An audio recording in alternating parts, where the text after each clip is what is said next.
और ओके, चलिए एक छोटी सी प्रार्थना करेंगे। पिता, आपका धन्यवाद देते हैं परमेश्वर कि आज एक बार फिर से आपने हमें मौका दे दिया।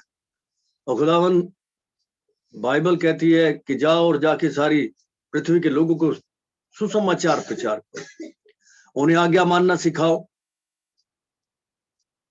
पवित्र प्रभु, आपने कहा मैं जगत के अंत तक तुम्हारे साथ रहूंगा। लॉर्ड, जब भी कोई इस कार्य को करेगा, आपकी आज्ञाओं को मानना सिखाने का काम, आपके सुसमाचार को प्रचार करने का कार्य जब भी कोई करेगा, आपने कहा मैं उसके साथ रहूंगा।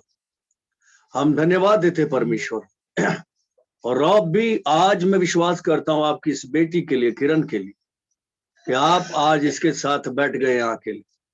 और खुदावन, इससे बातचीत की है आपने, और आपने इसे बता दिया है कि आज आपके लोगों को क्या बोलना है, क्या मैसेज देना है। पवित्र आत्मा, मैं आपका धन्यवाद देता हूँ। प्लीज एक बार फिर से प्रार्थना करता हूँ कि आप इसकी सोच, विचार, भावनाओं, कल्पनाओं पर अपना कंट्रोल ले, इसकी जबान पर अपना कंट्रोल ले, ताकि प्रभु आज आपका वचन जब इसके मुख से निकले तो परमेश्वर लोगों के हृदयों में जाए, और खुदावन बहुत सारा फल वचन इन लोगों के हृदयों से लेकर आए। धन्यवाद देते हैं, इस्तेमाल करें यीशु मसीह के नाम में, आमीन। किरण। जय मसीह के पास्टर जी।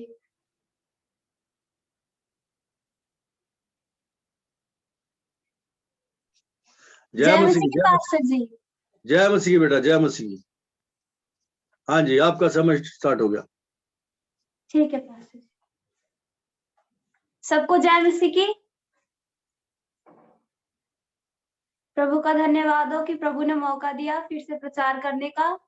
और हम देखेंगे वचन कि प्रभु के लिए दुख उठाना हमारे लिए कैसे आनंद की बात हो सकती है, और जानेंगे कि प्रभु किस तरीके से अपने लोगों को इस्तेमाल करता है इस काम के लिए। और प्रभु का धन्यवाद हो कि प्रभु ने मौका दिया। प्रभु के लिए दुख उठाना दो तरीके से होता है। एक तो होता है कि हम उसके लिए शारीरिक रूप से दुख उठाते हैं, और एक होता है कि हम उसके लिए आत्मिक रूप से दुख उठाते हैं। जब हम उसके लिए शारीरिक रूप से दुख उठाते हैं तो यानी हम शारीरिक रूप से घात किए जाते हैं। और आत्मिक रूप से दुख उठाना, आंतरिक रूप से दुख उठाना मतलब कि ये कि हम, अगर हमारी इच्छा नहीं हो रही है कि हम इस काम को करें, लेकिन फिर भी हम सुसमाचार प्रचार करने के लिए उठते हैं, अपने आप को मारते, अपने मैं का इनकार करते हैं और उसके लिए प्रचार करने को उठते, तो ये होता है हमारा आंतरिक रूप से दुख उठाना। हालेलुया। प्रभु का धन्यवाद हो कि उसने मौका दिया। और हम फिर से देखेंगे इस वचन को, कि हम देखेंगे यूहन्ना की किताब उसका 6 अध्याय उसका 38 पद को।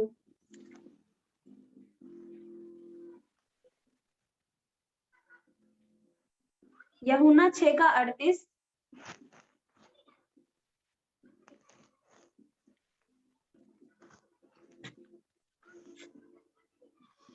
इसमें कुछ ऐसा लिख रखा है, क्योंकि मैं अपनी इच्छा नहीं वरन अपने भेजने वाले की इच्छा पूरी करने के लिए स्वर्ग से उतरा हूँ। और मेरे भेजने वाले की इच्छा यह है कि जो कुछ उसने मुझे दिया है उसमें से मैं कुछ ना खोऊं, परंतु उसे अंतिम दिन फिर जिला उठाऊं। हालेलुया। हम देखेंगे इस वचन को कि प्रभु ने इस जगह पर बताया कि उसके अंतिम समय की, यानी उसकी इच्छा ये है कि वो अपने भेजने वाले की इच्छा को पूरा करे। और प्रभु का धन्यवाद हो कि वो प्रभु अपने लोगों को मौका देता है कि वो उसके लिए दुख उठाए।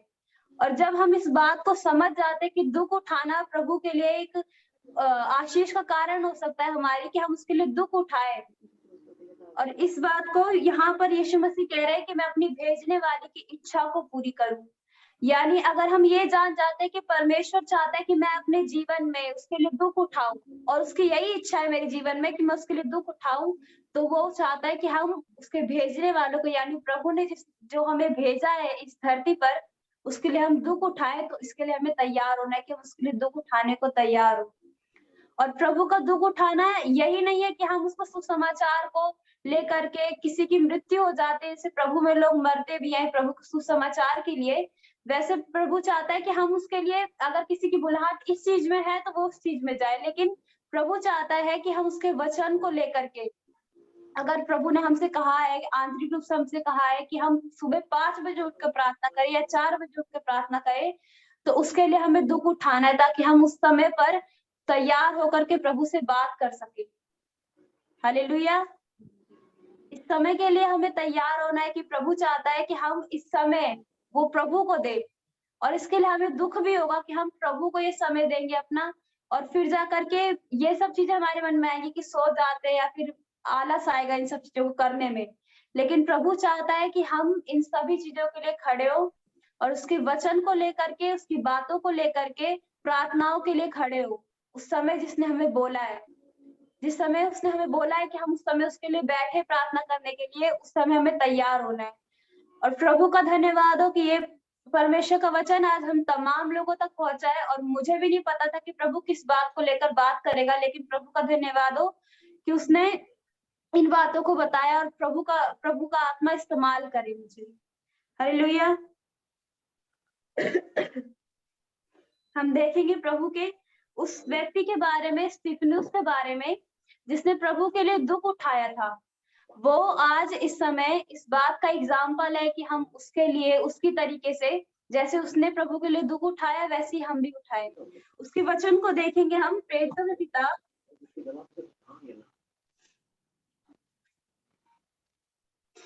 प्रेरितों की किताब 7वां अध्याय 59 पद को।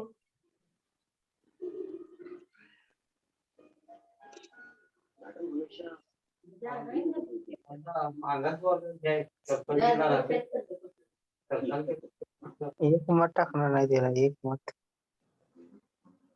हालेलुया। हालेलुया।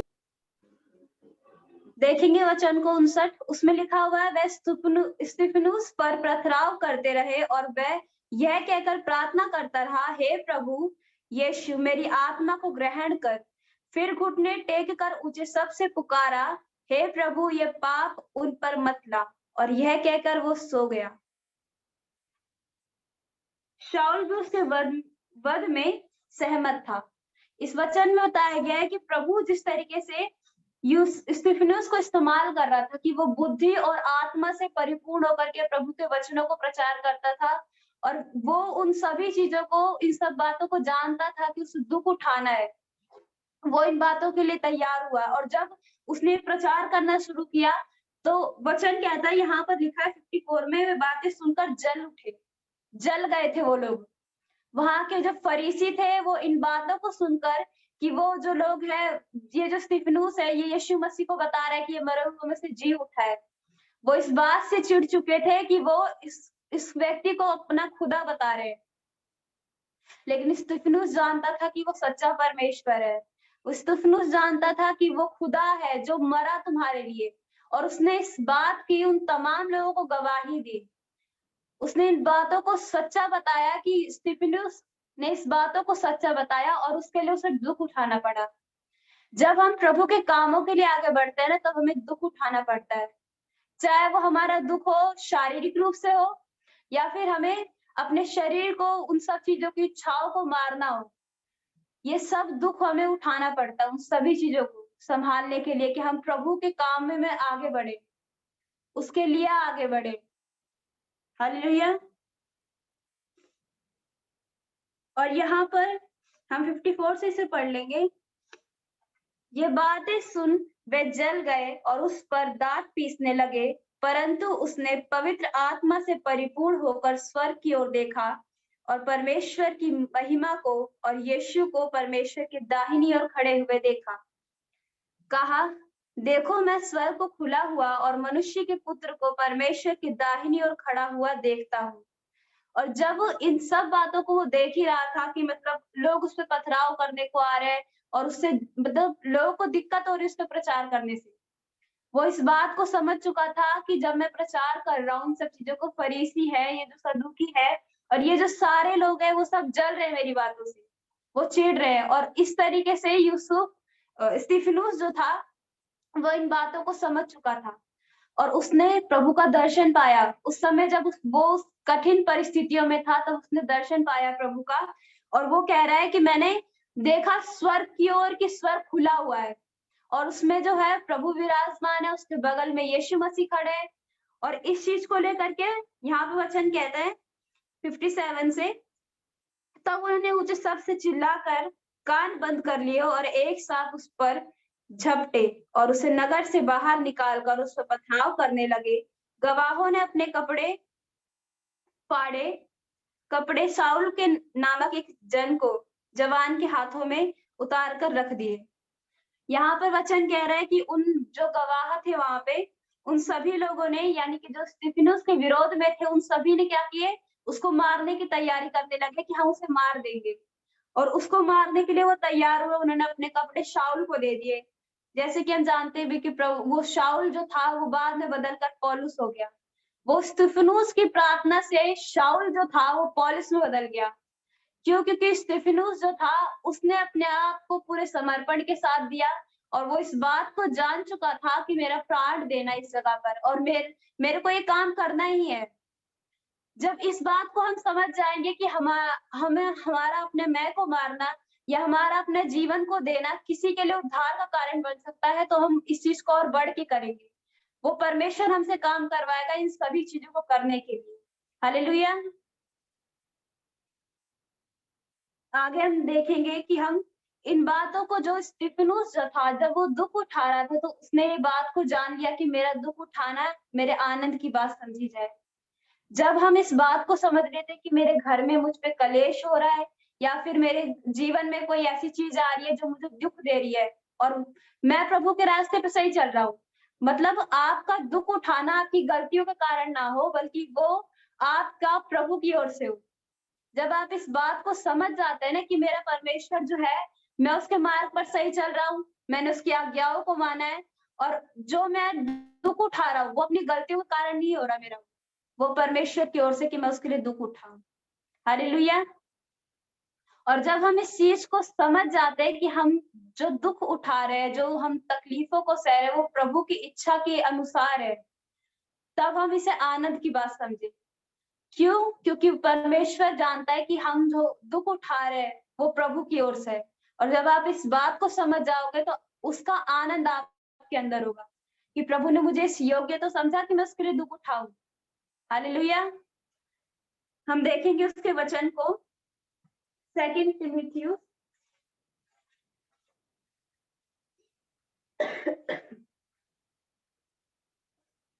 2 तिमुथियुस इसका 3रा अध्याय उसके 12वें पद को पढ़ेंगे।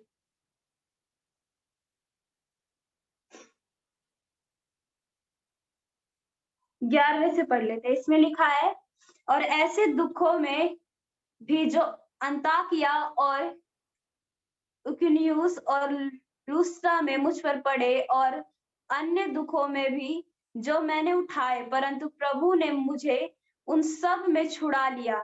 पर जितने मसीह यीशु में भक्ति के साथ जीवन बिताना चाहते हैं वे सब सताए जाएंगे।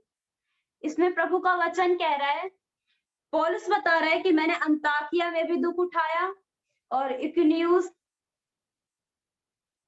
इकुनियुम करके एक जगह है उसमें भी उसने दुख उठाया। वो बता रहा है कि मैंने इन सभी जगहों पर दुख उठाया।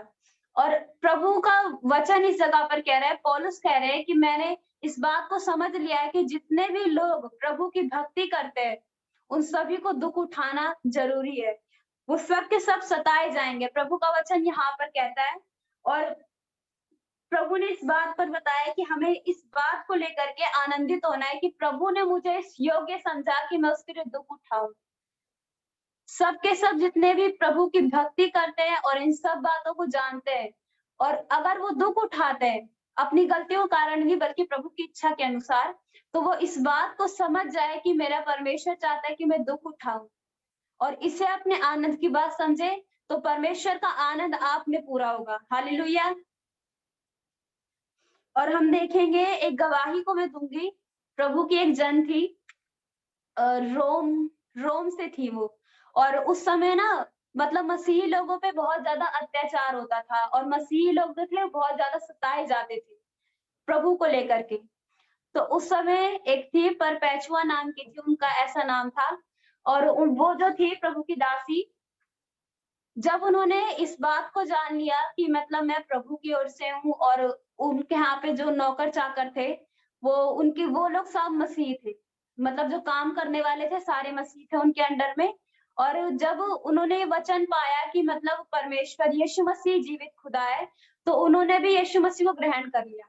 और वो एक लड़की होने के नाते प्रभु को ग्रहण कर चुकी थी और पूरा का पूरा उनका जो घराना था उनके विरोध में था। और जब उन्होंने प्रभु के लिए एक संगति करनी शुरू करी, तो वहां के जो राजा वगैरह होते थे वो इस चीज का विरोध करते थे कि वहां पर कोई भी मसीह संगति नहीं करेगा। लेकिन जो प्रभु की जन थी, जब वो सारे के सारे इकट्ठे एक रूम में गए, एक जगह प्रार्थना करने लगे, तो वहां पर सैनिक लोग आए और काफी सारे लोगों को गिरफ्तार कर लिया और वहां से ले गए उन्हें। प्रभु की वो जो जन थी वो इस बात को समझ चुकी थी कि मेरा दुख उठाना जरूरी है, और उसने इस बात को ग्रहण कर लिया था कि मैं प्रभु के लिए दुख उठाऊंगी। इस बात को उसने समझ लिया और उसने इस चीज के लिए अपने आप को दिया। और उसने जितने भी उसके साथी थे उन सबसे कहा कि हमें भी यीशु मसीह की तरह दुख उठाना जरूरी है, हमें भी उसकी तरह दुख उठाना पड़ेगा। वो पूरे रास्ते भर चलते जा रहे थे, उन पे पथराव किए जा रहे थे, जहां जहां वो जा रहे थे वहां उन पे पथराव किए जा रहे थे।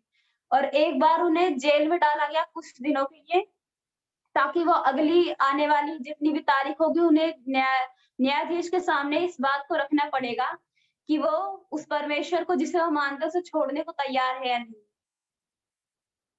इस बात के लिए उन्हें जेल में डाला गया था और उनके जितने भी साथी थे उन सभी को डाला गया था।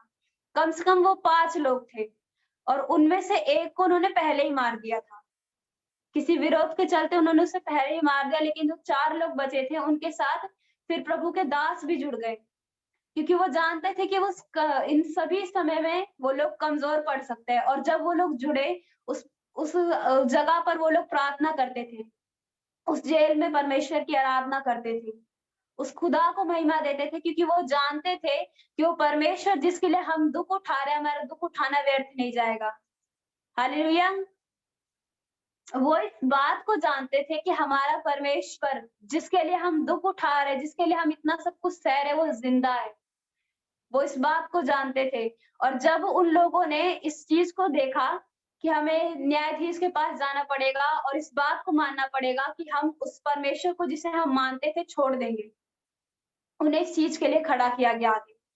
और एक एक करके बारी बारी सबको बुलाया गया कि वो आए और परमेश्वर के सामने, मतलब उस मूर्ति के सामने जो वहां के राजा थे, उसने अपनी मूर्ति बनवा रखी थी और उसके सामने आकर के उन सभी लोगों को दंडवत करना था कि वो इस चीज को मान ले कि ये परमेश्वर है और हम जिसे पूछते हैं यानी यीशु मसीह को जिसे हम मानते हैं वो परमेश्वर नहीं है। लेकिन उन सभी में से किसी ने भी उसका इनकार नहीं किया। सभी ने उससे कहा कि मतलब हम इस ईश्वर को नहीं मानते, हमारा खुदा केवल यीशु है। लेकिन जब वो प्रभु की जन उस जगह पर जा रही थी, तो उनके पिता जो थे वो बहुत ज्यादा अमीर किस्म के आदमी थे और वो जो थे उन्होंने अपने मतलब बेटी को ये समझा रखा था कि मैं तुझे छुड़ाना चाहता हूँ और इन सब चीजों से तू निकल आ, क्योंकि तू इन सभी चीजों के लिए नहीं बनी है, तू मसीह धर्म के लिए नहीं बनी है, तू इन सभी चीजों से निकल आ और मैं तुझे रास्ता बताता हूँ कि तू न्यायाधीश के सामने जाइयो और बस इतना बोल दियो कि मैं उस यीशु को नहीं जानती, मैं उस खुदा को नहीं जानती और ये जो मूर्ति खड़ी है यही मेरा परमेश्वर है। उसने बस इतना उसे बोलने के लिए कहा उसके पिता ने, लेकिन वो प्रभु की जो दासी थी उन्होंने कुछ भी जवाब नहीं दिया और वो सामने खड़े होकर के सीधा ये बोल रही थी कि मेरा परमेश्वर केवल यीशु मसीह है, चाहे तुम हमें कितना भी दुख दो, कुछ भी करो, लेकिन हमारा परमेश्वर केवल यीशु मसीह है। उसने किसी भी रीति से परमेश्वर का इनकार नहीं किया उस जगह पर खड़े होकर के भी। लेकिन वहां के जो न्यायाधीश थे वो भी चाहते थे कि वो छूट जाए, उनका कानून ऐसा था कि उन्हें सख्त बनना पड़ा उस जगह पे। उन्होंने इस बात को भी कहा कि मतलब कि दोबारा सबके बारे में एक एक दो बार पूछा, लेकिन जब वो लेडीज आई, जब वो प्रभु की जन आई, तो उसके बारे में उसे बचाने के लिए उससे कई बार पूछा गया कि तू बस इतना बोल दे कि ये तेरा परमेश्वर नहीं है, यीशु तेरा परमेश्वर नहीं है। लेकिन उसने ये बोला कि मेरा परमेश्वर केवल यीशु है, अब चाहे तुम जो मर्जी कर लो। फिर दोबारा उन्हें काल कोठरी में डाला गया और फिर से एक कुछ मेले टाइप होता था उस जगह पर, गोल सी जगह होती थी और उसके ऊपर स्टेज बने होते थे और उसके नीचे से जानवरों को छोड़ा जाता था। जितने भी मसीह होते थे उन सभी को सताने के लिए उन जगह पे जानवरों को छोड़ा जाता था। और इस बात से वो सभी लोग जो थे डरते नहीं थे, क्योंकि उन्होंने प्रभु से स्वप्न पाया था कि वो जब वो लोग शहीद होकर के जाएंगे प्रभु के पास, तो वो वैभवी स्वर्गदूत उनके साथ होंगे और वो लोग प्रभु के राज्य में प्रवेश करेंगे। तो जब वो प्रभु की दासी रात में इन सभी बातों को अपनी एक डायरी में लिखती रहती थी, तो सामने का जो चौकीदार था वो उससे पूछता था कि तुम्हें मौत से डर नहीं लगता क्या? मतलब तुम्हें मरने से डर नहीं लगता कि तुम मारे जाओगे, तुम्हारा जो लड़का था वो तुमसे छिन गया, तुम्हारे परिवार के सारे अलग हो गए। तो प्रभु की जन ने पता है क्या एक बात कही, उन्होंने कहा कि मुझे चोट लगने का तो डर लगेगा, मुझे चोट लगना तो महसूस होगा कि मुझे चोट लगी हुई है और दर्द भी होगा, लेकिन मरने का नहीं लगेगा। अब उस व्यक्ति ने पूछा कि ये कौन सी बात है कि मतलब तुम्हें मरने का दर्द नहीं होगा और तुम्हें चोट लगने का दर्द होगा? क्योंकि उसने इस बात को कहा क्योंकि सच्चा परमेश्वर हमें बुला रहा है। जब हम मर जाएंगे तो हम जानते हैं कि हम कहाँ जाएंगे। उस प्रभु की दासी ने ये कहा कि मुझे चोट लगने का तो दर्द लगेगा लेकिन मरने का नहीं, क्योंकि मैं जानती हूँ कि मैं कहाँ जाऊंगी और सच्चा परमेश्वर हमें बुला रहा है। वो इस बात को समझ चुकी थी कि मेरा मरना जो है वो प्रभु की ओर से है। वो इस बात को समझ चुकी थी और जब वो उस आदमी के अंदर ये हलचल होने लग गई कि ये मतलब बेगुनाह है पूरी तरीके से। मैं इनको जानता हूँ कि ये सच्चे लोग हैं और सच्चे परमेश्वर को मानते हैं। ये पूरी तरीके से बेगुनाह है। और जब प्रभु की दासी ने इस बात को कहा कि मेरी जो डायरी है, जो गवाहियां मैं अपनी लिख रही हूँ और मेरे मरने के बाद इस बातों को तुम लिखना, उस जेलर को कहा जो सामने खड़े होकर के उनकी पहरेदारी करता रहता था उसे। तो उसने उस समय कोई जवाब नहीं दिया, लेकिन अगले दिन जब उन्हें ले जाया गया उसमें रंगमंडल में, जिसमें जहां पर अगल बगल की तरफ कुर्सियां होती थी, नीचे से जानवरों को छोड़ा जाता था, वहां पर बीच में ले जाया गया और वहां पर जाकर के अलग अलग तरीके से जानवरों को, कोई पागल भैंस तो कोई क्या, तो कोई चीते को, अलग अलग जानवरों को, बहुत से जानवरों को उन पर छोड़ा गया कि वो लोग मारे जाएं। लेकिन प्रभु का अनुग्रह उन पर इतना था कि वो लोग उस समय भी जिंदा थे। उस समय भी उन्होंने प्रभु की आराधना करना नहीं छोड़ा। उस समय भी वो लगातार प्रार्थनाएं करते रहते थे, खड़े होकर के एक जगह पे। और जब उन्होंने इस बात को जान लिया कि मेरा परमेश्वर हमें बुला रहा है, और जब उस समय उन लोगों ने इन सब बातों को समझ लिया कि मेरा परमेश्वर हमें बुला रहा है, तो उन्होंने मरने से नहीं डरे। वो लोग इस बात से मरने से नहीं डरे कि हम मर जाएंगे तो हमारा क्या होगा, बल्कि वो इस बात को जानते थे कि हमारा मरना केवल प्रभु की ओर से, कि अगर हम मर भी जाएंगे तो उस खुदा की तरफ जाएंगे हम। वो इस बात को जानते थे। और जब वो लोग एक जगह पे खड़े हुए तो वहां की जो भीड़ थी, जो इन सभी चीजों को बहुत आनंद की बात समझ रही थी, और उन सब ने, भीड़ ने परेशान होकर के इस बात को कहा कि इनको अब जल्दी मार दो, बहुत टाइम हो गया, बहुत देर से ये लोग ऐसा कर रहे हैं, इन्हें मार दो जल्दी से। भीड़ ने ऐसी मांग करी। तो पता है प्रभु की दासी ने क्या कहा? उन्होंने कहा कि मैं अपने परमेश्वर के पास मातम करने वाली हालत में नहीं जाऊंगी।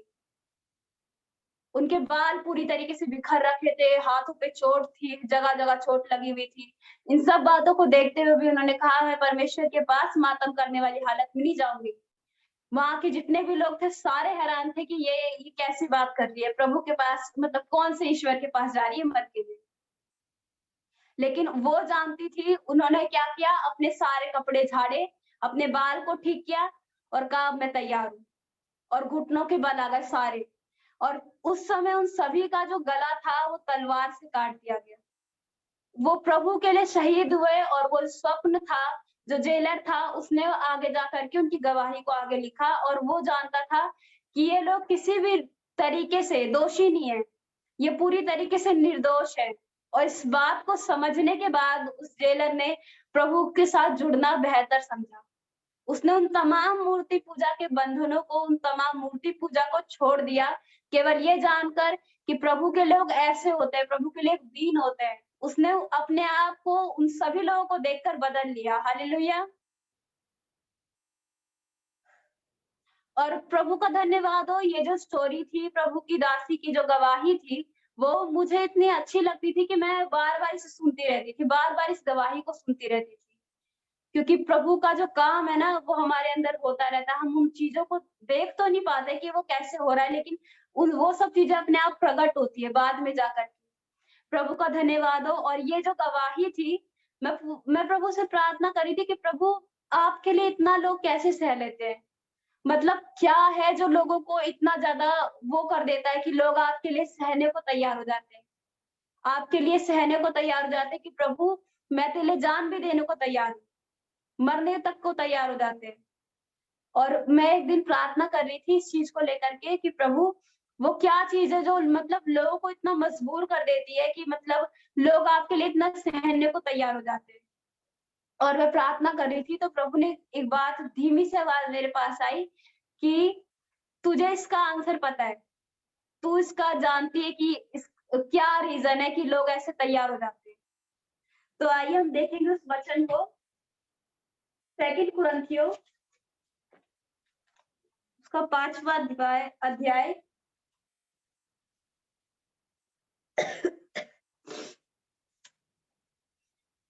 उसका 14 वचन। क्योंकि मसीह का प्रेम हमें विवश कर देता है, इसीलिए हम यह समझते हैं कि जब एक सबके लिए मरा तो सब मर गए। हालेलुया। वहां पर ये प्रभु का वचन कह रहा है, हम 2 बातों को देख रहे हैं बस इसमें, एक लाइन को देखेंगे कि मसीह का प्रेम हमें विवश कर देता है। उस समय स्तिफनुस को परमेश्वर का प्रेम विवश कर दिया कि वो अपनी जान खुदा को दे दे। उसने अपनी जान परमेश्वर को दी क्योंकि उसका प्रेम स्तिफनुस को मजबूर कर चुका था इस बात के लिए। अब चाहे तो स्तिफनुस भाग सकता था वहां से या फिर उस जगह से हट सकता था, उन सभी चीजों को छोड़ सकता था और वो कह सकता था कि मैं यीशु को नहीं जानता। लेकिन परमेश्वर का प्रेम उसे मजबूर कर रहा था उस जगह पर ये मानने के लिए कि मैं यीशु को जानता हूँ। हालेलुया। प्रभु का प्रेम जो था उस जगह पर उन सभी लोगों को मजबूर कर रहा था, उस प्रभु की दासी को। और जो प्रभु की दासी थी उन सभी लोगों को परमेश्वर का प्रेम जो था मजबूर कर रहा था कि वो उन सभी चीजों को सह ले, उन सभी बातों को सह ले। हालेलुया। परमेश्वर का प्रेम हम सभी को मजबूर करता है कि आज हम जैसी भी परिस्थिति में है या फिर जो भी कुछ हम सह रहे हैं परमेश्वर के लिए, उसके लिए हमें ये सब चीजें सह ले, क्योंकि उसका परमेश्वर का प्रेम हमें बलवंत करता है इन सब चीजों में। हालेलुया। वचन देखेंगे हम भजन संहिता उसका 59 चैप्टर 89 का 15 उसके 15वें पद में कुछ ऐसे लिख रखा है, क्योंकि क्या ही धन्य है वह समाज जो आनंद के ललकार को पहचानता है। हे यहोवा वे लोग तेरे मुख के प्रकाश में चलते हैं। हालेलुया। परमेश्वर का वचन इस जगह पर कह रहा है कि क्या ही धन्य है वह समाज जो आनंद की ललकार को पहचानता है, यानी वो समाज जो इस बात को जानता है कि मुझे किस चीज में आनंद मिलने वाला है। आज हम तमाम कलीसिया इस बात को लेकर आनंद कर सकती है कि हमें पता है कि हमें किस चीज में आनंदित होना है। आज हम प्रभु के लिए दुख उठाते हैं तो हम धन्य है। क्यों? क्योंकि हम इस बात को जानते हैं, हम वो समाज है जो इस बात को जानता है कि मुझे किस चीज में आनंदित होना है। आनंद की ललकार मेरी कौन सी है, उस बात को अगर हम पहचानते हैं तो हम उसके धन्य लोग गिने जाएंगे। हालेलुया। प्रभु का धन्यवाद हो। हम तमाम लोग उस सभी चीजों को, जैसे प्रभु का वचन कहता है कि वह समाज धन्य है, वह समाज धन्य जो इस बात को पहचानता है कि मेरे आनंद की ललकार कौन सी है। जब आप इस बात को जान जाओगे ना कि मैं अपने जीवन में रहते हुए मैंने उसके लिए दुख उठाया, मैंने उसके लिए सब चीजें सही, और इस बात को जान जाओगे कि मेरा जो सहना है व्यर्थ नहीं गया, और यह आपके लिए आनंद की बात ठहरेगी, तो आप इस बात में धन्य ठहरोगे और आपको समाज ठहरोगे जो आनंद की बात समझेगा, जो आनंद की ललकार को पहचानता होगा, आपको समाज होगे। हालेलुया। और हम वचन को देखेंगे फिलिपियों 3:10।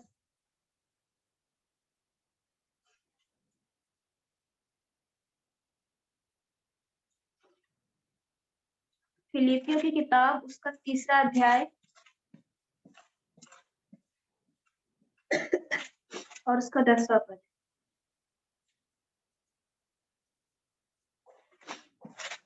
मिनट,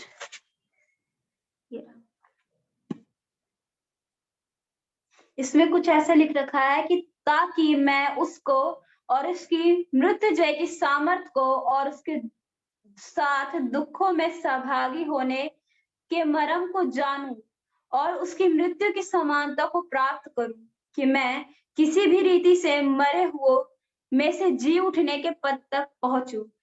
यहाँ पर पौलुस कह रहा है कि मैं उसको और उसकी मृत्युंजय की सामर्थ को, यानी कि जिसने मृत्यु के पार होकर के जीवन में प्रवेश किया, यानी मृत्यु पर जयवंत हुआ, उसकी सामर्थ को और उसके दुखों में सहभागी होने के मर्म को जानूं।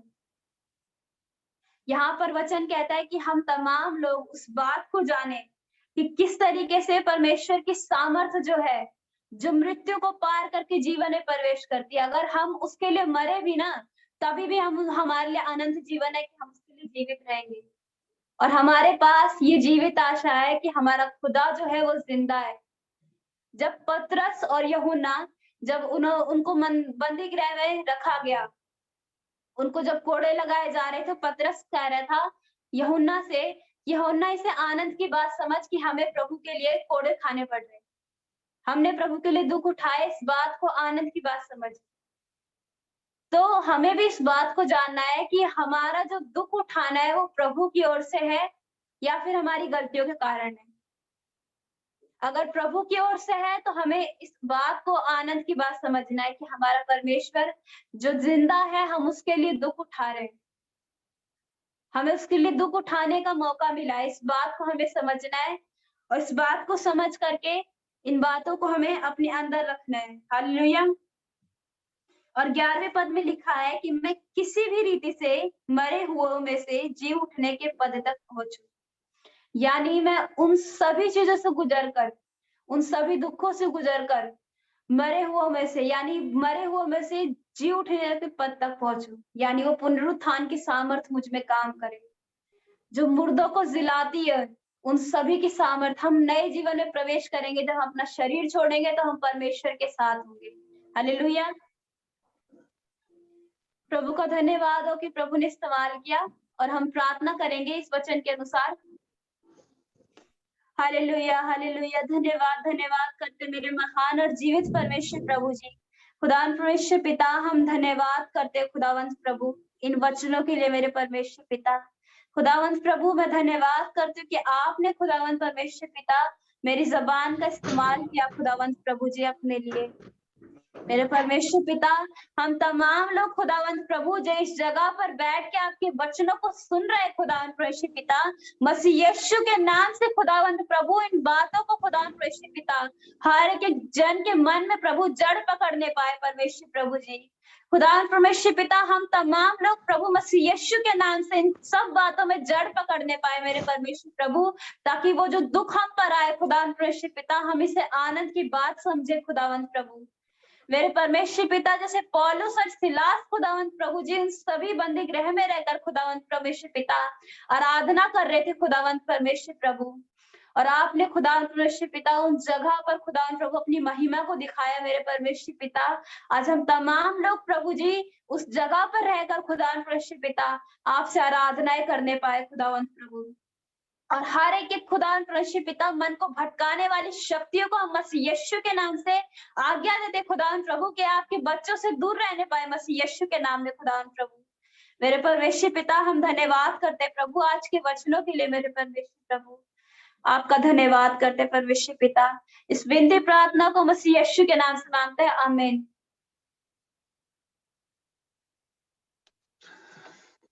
आमीन, आमीन, आमीन। हालेलुया। थैंक यू किरण, प्रभु आपको बहुत आशीष दे। हालेलुया, परमेश्वर का धन्यवाद हो।